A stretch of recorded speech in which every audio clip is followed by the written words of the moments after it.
जय राम रसारमन समन भव ताप भयाकुल पाय जन्म। अवधेश सुरेश रमेश विभो शरणागत मागत पहि प्रभो। दस शीस विनाशन 20 भुजा कृत दूर महाव मही दूर रजा। रजनी चर वृंद पतंग रहे सर पावक तेज प्रचंड बहे। महिमंडल मंडन चारुतरम घृत सायक चाप निसांग वरम। मद मोह महाममता रजनी तम पूज दिवाकर तेज अनी। मन जात किरात निपात किए मृग लोग को भोग सरवन हिये। अतिनाथ अनाथनि पाही परे विषय बन आपावर भूल परे। बहु रोग वियोग न लोग भय भव द्रंधि निरादर के फल ए। भव सिंधु अगाध परे नरते पद पंकज प्रेम न जय करते। अति मनी अति दीन मलिन दुखी नितहि जिनके पद पंकज प्रतिकर नहीं। अवलंब भवंत कथा जिनके प्रिय संत अनंत सदा तिनके।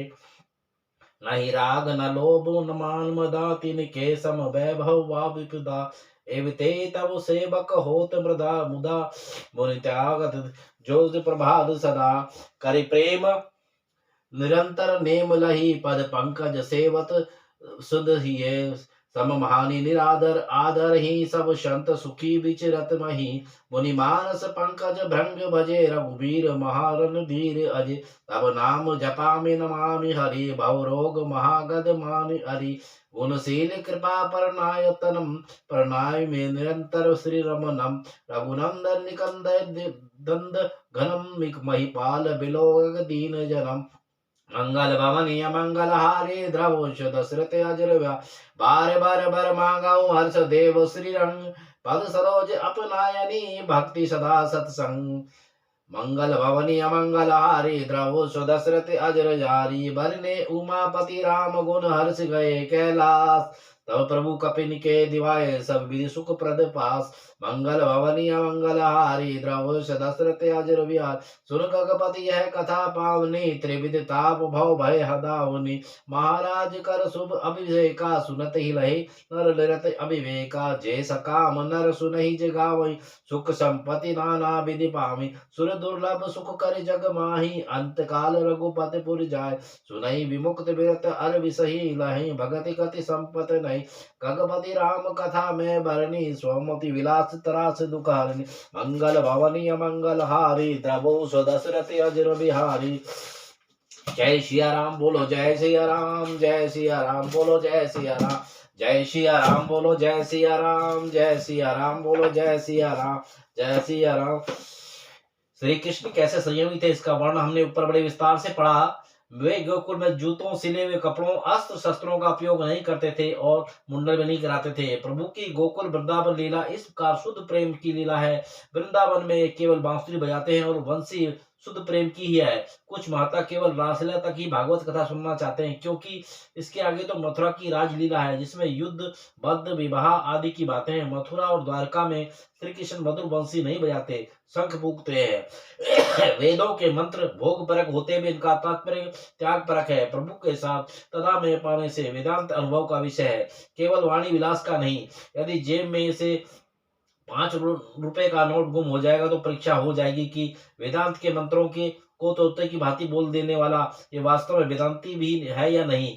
5 रुपए के नोट की कोई कीमत ही नहीं, किंतु इस नोट के लिए अतिशय आसक्ति का होना बुरा है। वेदांतों के सिद्धांतों का अनुभव सरल नहीं है। गोपियों ने तो भक्ति का सरल मार्ग बतलाया है। लोगों को प्रेम लक्षणा भक्ति का मार्ग दिखाने के लिए कृष्ण अवतार है। प्रतिदिन रात्रि को इस रासलीला का चिंतन करो। बड़े बड़े महात्मा भी इस कामनाश के हेतु रात्रि का स्नान करके इस रसा पंचाध्यायी का पाठ करते हैं। यह लीला चिंतनीय है, अनुकरण नहीं। इस लीला के द्वारा ही भगवान ने काम का पराभव किया है। काम सबसे बड़ा हृदय रोग है। काम क्रोध को जन्म देता है। काम का विनाश होने पर कृष्ण निकट आ जाएंगे। रात्रि को सोने से पहले स्नान करो। गृहस्थ की सैया शुद्ध नहीं होती। रात्रि को सोने से पहले स्नान करो, गृहस्थ की सैया शुद्ध नहीं होती। पवित्र कमली पर शयन करके रासलीला का पाठ किया जाए तो काम मरता है। जो उस वक्ता श्रोता इस लीला का मनन करेगा उसके काम का नाश होगा। रासलीला के बाद विद्याधर सुदर्शन की कथा आती है। ऐसा क्यों है? अपने सौंदर्य का अभिमान कभी ना करो। सत्कर्म दीनता लाने के लिए है। प्रभु को दीनता प्यारी है। उद्यत व्यक्ति प्रभु को पसंद नहीं है। किसी भी जीव को क्षुद्र मानने वाली व्यक्ति की भक्ति कभी फलवती नहीं होती। जहां जहां दृष्टि दौड़े वहां ईश्वर का दर्शन करना ही दीनता है।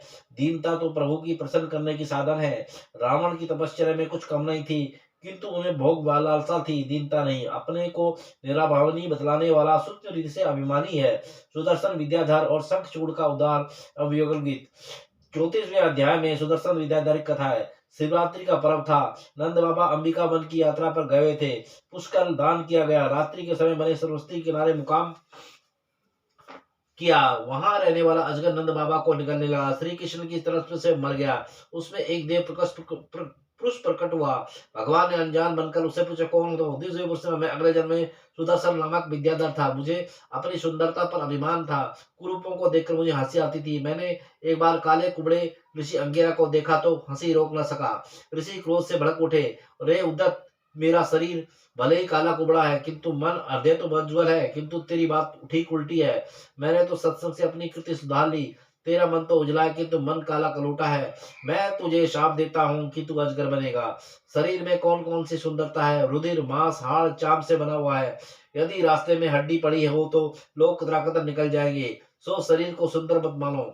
किसी की आकृति और त्वचा का रंग मत देखो। त्वचा का चिंतन करना पाप है। महात्मा रंग रूप आकृति नहीं कृति देखते हैं। आकार तो मन में विकार उत्पन्न करता है। संसार के शरीर के सौंदर्य का चिंतन करने से मन चंचल हो जाता है। परमात्मा के सौंदर्य का विचार करने से मन शांत होता है। शरीर और संसार को सुंदर माना नहीं कि पाप शुरू हो जाता है।